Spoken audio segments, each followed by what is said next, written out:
So my daughter is a kindergartner, and she's been dancing since last year. Her mom is a former gymnast and wanted her to do that, but my daughter didn't like it at all and preferred taking tap and ballet classes instead. I knew this bothered my wife, but I didn't expect her to alienate herself from the other moms and the instructor. She says she feels like our daughter isn't where she should be, and that she and the instructor constantly get into it with each other. My wife is very competitive, and I admire her drive, but the pushback between her and the instructor has caused a lot of tension in the class. This caused the other moms to get mad when my wife would bring up how their daughters were being treated compared to ours. So now the entire experience is ruined for our daughter. Since the other moms don't like my wife, they no longer invite our daughter to play dates and other outings that the girls talk about in class, and it makes my daughter come home to me and cry about how she wants to go on play dates again with her friends. So I spoke to my wife about it, and she said that she would make friends in kindergarten, and it's not that serious. But this is a studio she plans for our daughter to attend for years. I don't understand how she doesn't get how her conflict with the other parents won't cause our daughter to feel excluded. She told me that the other moms are rude, and that she will always stand up for herself and our daughter, and that I needed to stop being scared of them. My daughter doesn't want to go to class anymore. She cries when I get off work and pick her up from class. The parents and instructors are cordial with me when I come inside for pickup, and one even invited my daughter to her daughter's birthday party, but specified that I would be the one to take her. When I told my wife this, she blew up and got very upset, saying that it was weird. She specified that I take our daughter and she can't go. I told her that was ridiculous, but she wouldn't budge, and it just so happened to fall on a work day, so I couldn't take her. I was fed up, and my daughter kept complaining about hating the studio and not liking dance. So I disenrolled her when I went to pick her up, and she was crying about never wanting to come back. When I went home and told my wife, she got mad and said that I was an evil idiot and that I should have spoken to her before doing that. I told her that she was the one that had ruined our daughter's experience by her fighting the parents and instructors and alienating our daughter from the other girls. She kept saying I was the only one wrong and that I'm the idiot, since it's the best studio in town and others have wait lists for months. Oh, sweet merciful Zeus. I hope she can find a way to chill. This woman needs some serious therapy. OP, you should insist on some family counseling, ASAP. Otherwise, I fear you will be back here with a post about how my wife hired a hitman so our daughter would be prom queen, not the idiot for trying to protect your kid. Holy moly, how nice to see that your wife is keeping up with gymnastics by performing mental ones. Her disconnect from reality is truly staggering. Your wife needs to learn how to play nicely with the other kids in the sandbox, aka make friends, not enemies with the other moms. She's living vicariously through your kid. Who's the dance really for? Your young daughter, or to relive her own glory days? Your wife is making this all about her, when it's supposed to be for your daughter, who's probably so scared by the alienation that she wants to give up something she enjoyed. Update: am I the idiot for taking my daughter out of dance class because her mother ruined it for her? Hey everyone. Sadly, things have been pretty bad these past 2 months. I thought after getting mad my wife would be able to get over this and see my side, but unfortunately things became terrible. She told me a week after that she was going to enroll our daughter back in gymnastics as she had initially wanted, and my daughter overheard this and said she didn't want to and started crying. My wife ignored this and talked to me, saying she was sick of me enabling quitting and that our daughter needs a better role model. I was sick to watch her ignore our crying daughter and told her that we had already tried gymnastics and our daughter didn't like it, and she said that it would be different this time and that her word was final. We kept arguing about this, and she went on to enroll our daughter into gymnastics again and started taking her while I was at work. I was furious that she couldn't respect my wishes, but she said I wasn't respecting her. I told my wife that she has control issues and is trying to live through our daughter, which upset her. I recommended therapy, as many commenters said, and this set her off. She started accusing me of infidelity, saying that the mother at my daughter's old studio who specifically asked that I bring my daughter and not my wife, is the reason I'm starting issues for no reason, and that she found it weird that she specially asked for me and not her, and that means something more. I said that's because all the moms hated her and didn't want her around, and she cursed at me, saying disgusting things I can't type, but I'm shocked I married someone so vile. She wasn't always like this. She was a kind, caring woman before this whole gymnastics ballet fiasco started and her tiger mom side came out. I know it's crazy and I wish I could say different, but I see this heading toward divorce. We haven't slept in the same bed for 3 weeks, and she won't talk to me about anything other than the house, our daughter, and the dog. I'm embarrassed to tell anyone this because I find it so bizarre that so much conflict has stemmed from something as innocent as sports. So, yeah. She's cheating, dude. That's why the infidelity comments came out of nowhere. Hire a private investigator to confirm and start talking to a divorce attorney immediately. She already is, and you don't want to be beaten to the punch. The possibility of infidelity has a pretty high probability of being correct. Someone who was kind and caring doesn't just come completely vile and act as if they hate you out of the blue or over issues that could normally be pretty easily solved. She's acting so over the top for the situation that there must be something you don't know going on behind the scenes. So while it may hurt to fight against your wife, it'll hurt a lot more if you don't fight for your daughter. So just keep that in mind. Whatever you decide to do, you're doing it for your daughter. If she's suddenly this angry, I'm going to bet that she had been cheating, but her side pieces dumped her. But I'm not worried about the divorce. I'm worried about your daughter while she's in her mother's custodial time. Get a lawyer and get statements from the instructor and all the dance moms. Get your daughter to a therapist so you get sole custody of your daughter. Your wife will destroy your daughter, her self-esteem, her alienation from other children, her body image issues, and the list goes on. I don't think she's been cheating. I think she's an overcompetitive mother trying to find her place since motherhood took over. Your ex-gymnast wife sounds like she fits that category, and with her achievements behind her, wants to put them onto your child. Being in these dance groups brings out the worst in all mothers though, never mind the competitive ones. All of this, of course, doesn't help you. You're sleeping apart and contemplating divorce. She's backed into a corner, shouting all sorts of things as she's on the defensive. For now, try some warmth towards your wife. Spend time together as a family, all 3 of you, if you can, or one of you with quality time with your daughter.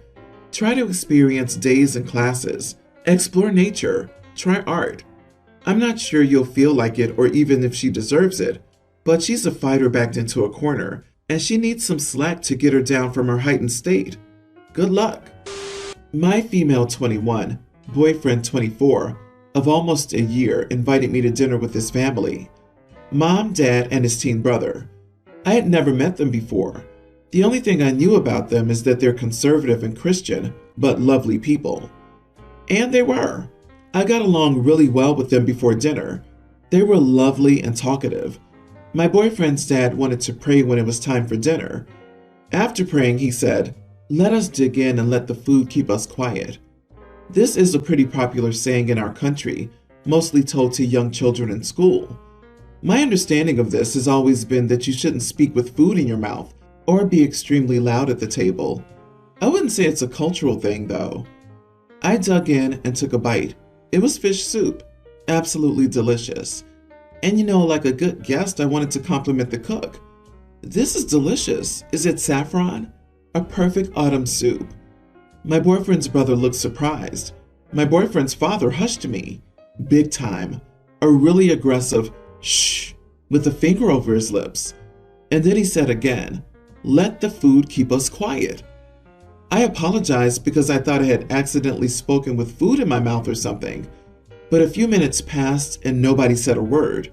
Super awkward and weird, especially since they had been so talkative before. My boyfriend was also unusually quiet. After a few minutes, I was too weirded out and asked about their day and how nice they had invited me there, and his mother did the hush thing. So awkward. I think that was when it clicked. No speaking at all at the table. Let the food keep us quiet. Really quiet. But this was a super awkward situation, and I couldn't deal with that. Imagine sitting at a table with 5 people, everybody eating soup looking dead serious. So I laughed. It just slipped out. My boyfriend's parents told me I was being disrespectful, etc. And if I didn't respect how their household worked, I could eat alone in the kitchen. We were eating in a separate dining room, so I thanked them for the food and left for the hotel we were staying at. My boyfriend later told me that was an idiot move, that I should have just kept quiet or eaten alone in the kitchen. I understand their family traditions and rules, but it was so weird. Finally, I just couldn't take it anymore. Was I being an idiot though? Not the idiot. He could have warned you and allowed you to skip dinner because you don't dine in monasteries. Also, you're not a 3-year-old to be sent to the kitchen to eat alone. This is super controlling, weird behavior. Do they shush everyone who eats with them? Or do they expect OP to follow this controlling behavior? The fact they tried to send her to the kitchen to eat is bizarre. You don't treat guests in your home that way. Also, imagine how they'll want the wedding to be. Shush every one of OP's guest side while the food is served? A giant dining hall just silent and spooky and everyone chewing? OP, run away. I just can't imagine hearing people chew and slurp down soup in silence. Your boyfriend is the idiot for not warning you that his family is so weird. He could have warned you that you weren't allowed to speak at the table in his family, and when it became apparent that you didn't know that was a thing, they could have calmly explained instead of shushing you or sending you to the kitchen like a child. I would have left as well, to be honest, but the sounds of my footsteps pounding the pavement as I ran away would be the loudest thing these people ever heard at dinner time. I, 27 female, am engaged to my fiance, Connor, 28 male, so my best friend, 27 female, is my only bridesmaid. This led to questions from my sister, 25, because she feels like she should be the bridesmaid if I'm only having one, or a bridesmaid if I was willing to have more than one. She was hurt.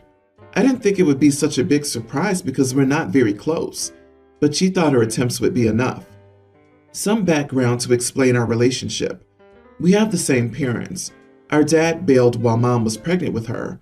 We were raised by our mom as a single parent, and just like many other kids experience, we were raised by the same woman but had different moms at the same time.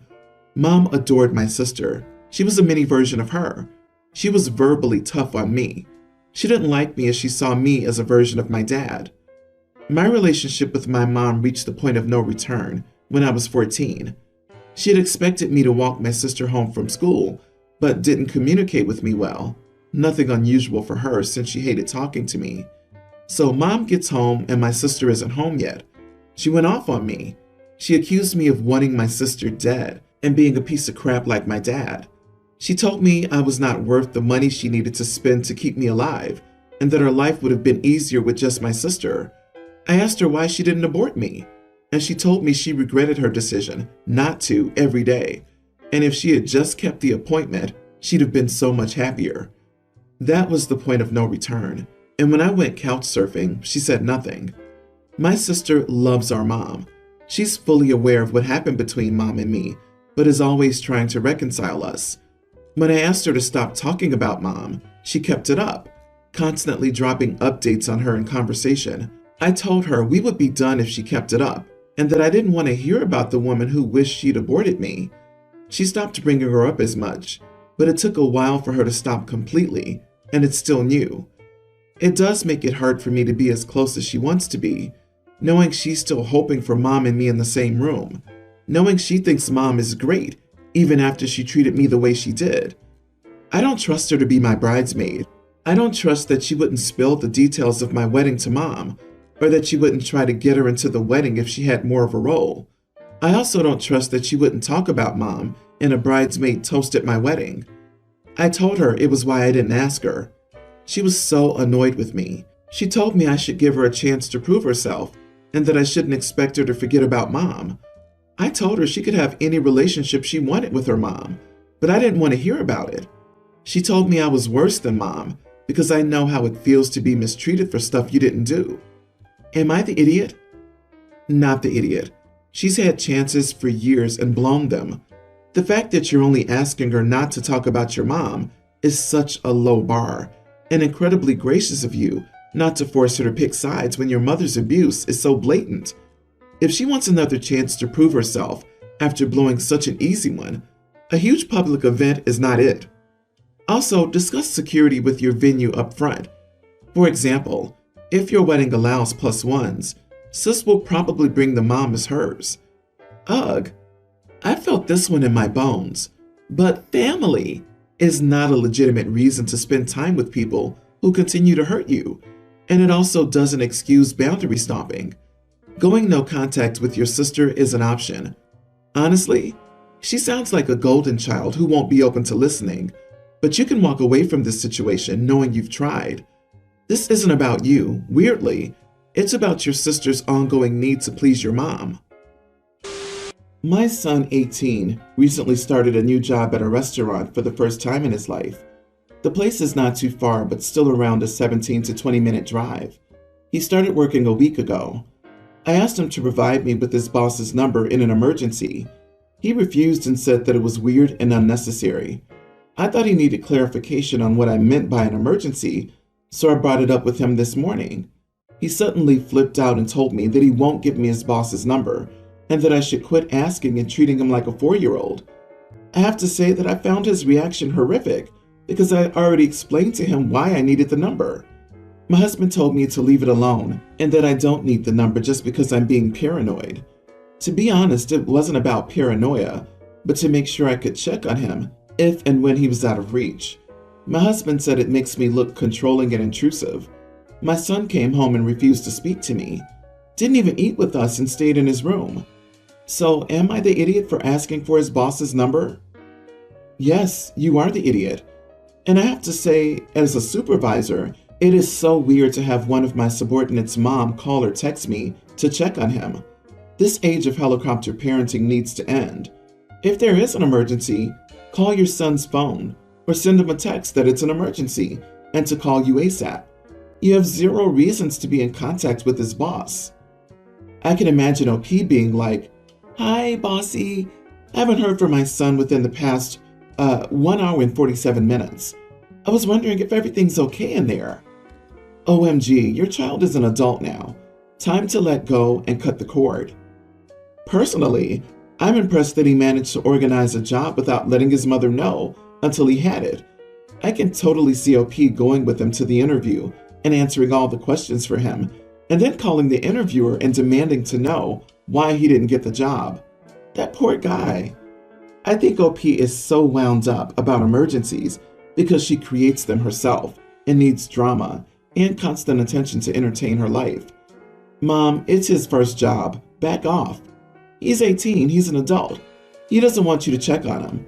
He knows that you're lying about the emergency business, but if you keep on this road, you will not like where it takes you.